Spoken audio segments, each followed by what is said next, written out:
Now that you understand how three-way switches work and how to wire them correctly, let's introduce you to four-way switches. Four-way switches enable you to turn on lights or other devices from 3 or more different locations in your home. At first glance, when you compare these two switches, you'll see that a four-way switch has one more terminal than the three-way switch we just discussed. In fact, a four-way switch looks very similar to a regular double-pole switch. They both have 4 terminal posts on their sides. However, don't confuse the two. A double-pole switch is used with 240-volt current and has the words on and off clearly displayed on the switch. You will never see any on and off wording on the face of a four-way switch. On the back of a four-way switch, notice that the 4 main terminal posts are divided into 2 matched pairs. Here, you see a pair of black screws and a pair of brass screws. There is also a green hexagonal screw that serves as the switch's ground terminal. Four-way switch designs vary depending on their type and the manufacturer of the switch. They may look different, but they all still have 2 sets of matching terminals. Each has a pair of black terminals, and each has a pair of brass terminals. No matter what type of four-way switch you're using, just remember to distinguish between these 2 pairs of terminal screws when you begin to wire these switches. A four-way switch is a device that does nothing more than simply redirect the flow of electricity from one terminal to another. We'll see exactly how this is done in a moment. If you understand how a three-way switch scenario works, a four-way switch setup should be easy to learn. Remember what we've just seen. A three-way switch setup has 2 three-way switches controlling a light or other device on a circuit. To enable this light to be controlled by 3 or more switches, you simply add a four-way switch onto the circuit at a position somewhere between the 2 three-way switches. Four-way switches are always installed between 2 three-way switches. You may add as many four-way switches to the circuit as you want to meet your wiring needs, but they all must be positioned somewhere in line between your 2 three-way switches. But we will demonstrate this four-way switch scenario using one four-way switch positioned between 2 three-way switches. For more information about wiring other four-way switch variations, we recommend you refer to a self-help manual and contact a professional electrician. Now, taking a look at this four-way switch example, we see that the incoming cable arriving to the first three-way switch is a regular 2-conductor cable like we used in our three-way switch example. Again, this cable has 2 conductors, black and white, and 1 ground wire. The cables leading to and leading away from the four-way switch are both 3-conductor cables, having a black, red, white, and ground wire. And the cable leading away from the last three-way switch to the light at the end of run is another 2-conductor cable with a black, white, and bare copper wire. You wire this scenario beginning in the same way we demonstrated with the three-way switch example. You attach the black wire from the incoming power cable to the common screw on the first three-way switch. And as we saw before, we connect the black and red traveler wires from the 3-conductor cable leading to the four-way switch to the three-way switch's traveler screws.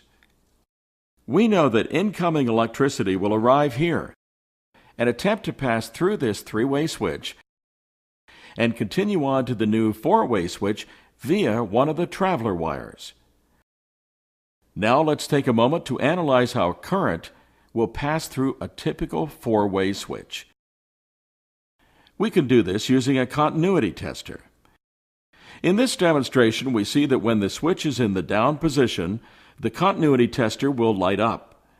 This means that this switch has an open path that allows current to pass between the upper left black terminal and the lower left brass terminal. At the same time, on the other side of the switch, we see that current can also pass between the upper right black terminal and the lower right brass terminal. When we put the switch in the up position, the switch crisscrosses the current's flow. Now the switch is allowing current to flow between the upper left black terminal and the lower right brass terminal. And, at the same time, Current can pass from the upper right black terminal and the lower left brass terminal. On a four-way switch, current will never flow from one black terminal to the other black terminal or from one brass terminal to the other brass terminal. Now that we can see how our four-way switch works, let's continue where we left off. On our four-way switch, we'll first locate the traveler wires coming from the first three-way switch and connect them to a matched colored pair of terminal screws.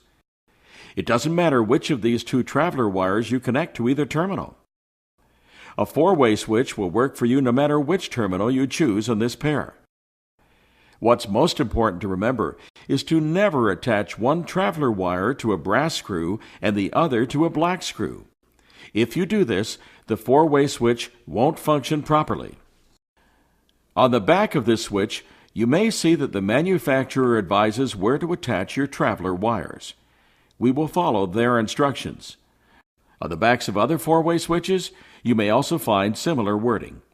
Often you'll see guides, such as ins and outs, clearly displayed on the switch. You'll notice that the pairs will match. Some manufacturers may not indicate which pair of terminals to use for the incoming current, in which case you may choose for yourself. Always pay attention to the colored pairs you are using. Now connect the black and red outgoing traveler wires from the cable leading to the second three-way switch to the brass pair of terminal screws.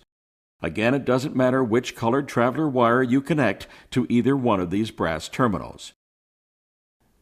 Moving to the second three-way switch, we will connect the incoming traveler wires from the four-way switch to the traveler screws on this switch, just as we did before in our three-way switch demonstration. Then connect the black wire belonging to the outgoing two-conductor cable to the common screw. Now let's see how this four-way switch setup will function when electricity is flowing through the circuit. Incoming current will arrive first at the first three-way switch's common terminal.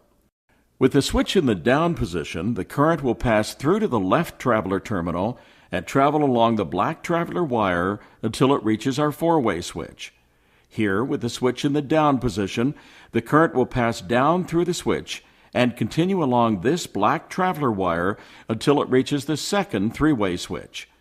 Once the current arrives here, it will pass through to the three-way switch's common screw if the switch is in the down position. In this case, the current has an unobstructed path through the circuit to reach and illuminate the light. Let's back out so we can see this path clearly. The benefit of a four-way switch setup is that at any switch along this path, you will be able to turn off or turn on the light. Notice how the path of the current is affected as we turn off and turn on the flow of current. A complete circuit is broken or created every time there is a flip of the switch. Now let's finish this installation by combining the neutral wires together with a wire connector at both of the three-way switch locations. Do the same with the neutral wires at the four-way switch. Also connect your ground wires in the same fashion. Join them together with wire nuts and use pigtails to connect them to the switch's ground screws and metal boxes at every switch location. As a precaution, please consult with a licensed professional electrician before attempting any complicated electrical project.